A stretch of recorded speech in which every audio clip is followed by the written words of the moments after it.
नमस्कार दोस्तों। निरंतर करंट अफेयर्स में आप लोगों का स्वागत है। आज हम लोग अपने करंट अफेयर्स की शुरुआत करेंगे नेशनल यूथ डे अर्थात राष्ट्रीय युवा दिवस से। प्रत्येक वर्ष भारत में 12 जनवरी को स्वामी विवेकानंद की जयंती को चिन्हित करने के लिए राष्ट्रीय युवा दिवस के रूप में मनाया जाता है। स्वामी विवेकानंद का जन्म 12 जनवरी 1863 को हुआ और 4 जुलाई 1902 को इनकी मृत्यु हो गई। 1985 में पहली बार राष्ट्रीय युवा दिवस मनाया गया, ये फैक्ट आपको ध्यान रखना है। अगर विवेकानंद की बात करें तो विवेकानंद से संबंधित आपको एक इम्पॉर्टेंट फैक्ट याद रखना है कि 1893 में इन्होंने शिकागो में आयोजित विश्व धर्म सम्मेलन या विश्व धर्म संसद में भाग लिया और 1897 में इन्होंने वेदांत आंदोलन, जिसे रामकृष्ण मिशन के रूप में भी जाना जाता है, उसकी शुरुआत की। और रामकृष्ण मिशन का जो मुख्यालय है वो कोलकाता के बेल्लूर में अवस्थित है।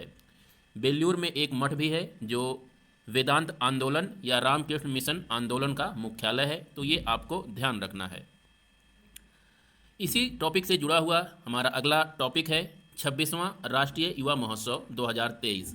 अगर आपसे पूछा जाए कि 26वें राष्ट्रीय युवा महोत्सव का आयोजन किस शहर में हुआ है तो आपका उत्तर हो जाएगा हुबली, जो कि कर्नाटक में अवस्थित है। 12 जनवरी से 16 जनवरी तक राष्ट्रीय युवा महोत्सव का आयोजन किया जाएगा और 12 जनवरी की शाम को प्रधानमंत्री मोदी द्वारा इस राष्ट्रीय युवा महोत्सव का शुभारंभ किया जाएगा। यहाँ से आपको थीम जरूर याद रखनी है कि इस बार के राष्ट्रीय युवा महोत्सव की थीम क्या है, तो आप याद रखिएगा विकसित युवा विकसित भारत, ये इस बार के राष्ट्रीय युवा महोत्सव की थीम है। बात हुबली की हुई है अर्थात कर्नाटक की हुई है, तो कर्नाटक के बारे में कुछ बातें कर लेते हैं। हुबली और धारवाड़ ये दोनों ट्विन सिटीज़ हैं। धारवाड़ जिला है और हुबली उसका एक प्रमुख शहर है, ये आप ध्यान रखिएगा। इसे इसीलिए हुबली धारवाड़ के नाम से भी जाना जाता है क्योंकि ये दोनों ट्विन सिटीज़ हैं। अब बात कर लेते हैं कर्नाटक के बारे में कुछ। ये इंडिया का मैप है और यहाँ पर ये आपका कर्नाटक है। इसी का हम थोड़ा एनलार्ज मैप यहाँ पर देखते हैं, कर्नाटक का ही एनलार्ज मैप देखते हैं, उससे आपको और अधिक समझ में आएगा। यहाँ पर देखिए कर्नाटक के अरब सागर से लगा हुआ जो भूभाग है, ये वाला भाग, ये तट है। इस तट को केनरा का तट, कनारा तट या करावली तट के नाम से जाना जाता है। ये फैक्ट आपको याद रखना है, ये केनरा का तट है। उसके बाद ये जो आप ग्रीन ग्रीन कलर से देख रहे हैं, ये सब यहाँ पर पहाड़ियाँ हैं जिन्हें पश्चिम घाट के नाम से जाना जाता है, लेकिन यहाँ पर इसका लोकल नाम मालेनाडु या मालनाड क्षेत्र के नाम से भी ये जाना जाता है। पश्चिम घाट या सह्याद्री की जो पूर्वी और पश्चिमी ढलान है, पूरा का पूरा ये पहाड़ी क्षेत्र मालनाड या मालेनाडु के नाम से जाना जाता है। ये फैक्ट आप ध्यान रखिएगा। और इन वेस्टर्न घाट के पूरब का जितना भी पूरा ये भाग है, आप जो ये देख रहे हैं, ये वाला भाग, ये भाग दक्कन का पठार है। दक्कन का पठार, इसे यहाँ पर लोकल में बयालू सीमा के नाम से जाना जाता है, ये आप ध्यान रखिएगा। इस दक्कन के पठार में इधर उधर छोटी छोटी पहाड़ियाँ बिखरी हुई हैं, नहीं तो ये पूरा का पूरा समतल जगह है, पठार है, पूरा का पूरा एक टेबल लैंड है, ये आप ध्यान रखिएगा। दक्कन के पठार को कर्नाटक में बयालू सीमा के नाम से जाना जाता है। ये कुछ फैक्ट हैं जिसे आपको ध्यान रखना है। अच्छा, यहाँ पर हमने ये बात कर लिया कर्नाटक से संबंधित और यहाँ के तट से संबंधित। इसके तट को केनरा का तट कहते हैं। इसी प्रकार आपको याद रखना है कि केरल का जो तट है, केरल राज्य का तट, उसे मालाबार तट के नाम से जाना जाता है। मालाबार तट के नाम से जाना जाता है।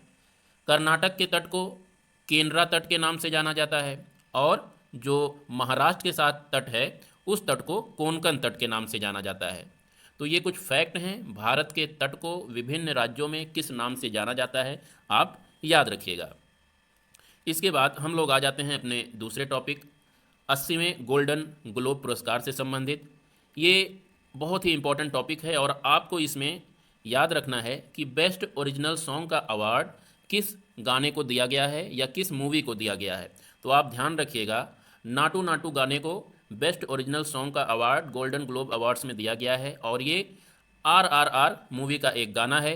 RRR मूवी के निर्देशक SS राजामौली हैं और नाटू नाटू गाने के कंपोजर MS कीरावानी है। इनका नाम आपको याद रखना है, MS कीरावानी का। इसके साथ ही साथ कुछ डिटेल में और याद रखिए नाटू नाटू के बारे में। तो इसके गीतकार यानी जिन्होंने ये गाना लिखा है उनका नाम चंद्र बोस है और गायक जिन्होंने इस गाने को गाया है वो हैं काल भैरव और राहुल सिपली गुंज, इन दोनों का नाम आपको याद रखना है। और भारत के इतिहास में ये पहला गीत हुआ है जिसने गोल्डन ग्लोब पुरस्कार जीता है। इस लिहाज से इस गाने को आपको याद रखना है। Naatu Naatu most important question है। इससे संबंधित ये फैक्ट एंड फिगर कहीं भी पूछे जा सकते हैं। फिल्म का नाम पूछा जा सकता है, निर्देशक का नाम पूछा जा सकता है, फिल्म के कंपोजर का नाम पूछा जा सकता है, उसके साथ ही साथ गीतकार का नाम और गायक का नाम। इतने फैक्ट आपको याद रखने हैं नाटू नाटू से संबंधित। गोल्डन ग्लोब अवार्ड की अगर और बात करें तो इसमें जो बेस्ट फिल्म का अवार्ड दिया गया है वो द फैबलमैन्स को दिया गया है। और बेस्ट निर्देशक जिसे डायरेक्टर कहते हैं उसका अगर बात करें तो स्टीवन एलन स्पीलबर्ग को दिया गया है, जो इसी मूवी के निर्देशक है। यहाँ से आपको दो फैक्ट और याद रखना है। बेस्ट डायरेक्टर, माफ़ कीजिएगा, बेस्ट एक्टर और बेस्ट एक्ट्रेस, तो ये ऑस्टिन बटलर हैं, इन्हें सर्वश्रेष्ठ अभिनेता के रूप में चुना गया है। और ये नीचे हैं केट ब्लैंचेट, इन्हें सर्वश्रेष्ठ अभिनेत्री के रूप में चुना गया है। ये फैक्ट आप यहाँ से याद रखिएगा। सर्वश्रेष्ठ अभिनेत्री केट ब्लैंचेट और सर्वश्रेष्ठ अभिनेता ऑस्टिन बटलर, ये दो नाम आपको याद रखने हैं। सर्वश्रेष्ठ अभिनेता, सर्वश्रेष्ठ अभिनेत्री, सर्वश्रेष्ठ निर्देशक और सर्वश्रेष्ठ मूवी। तो इतने फैक्ट आपको गोल्डन ग्लोब अवार्ड 2023 से याद रखने हैं। मोस्ट इंपॉर्टेंट क्वेश्चन है, टॉपिक है, यहाँ से क्वेश्चन पूछे जाएंगे, आने वाले एग्जाम में ज़रूर पूछे जाएंगे। तो ये रहा आज का करंट अफेयर्स। कल फिर मिलते हैं, तब तक के लिए नमस्कार।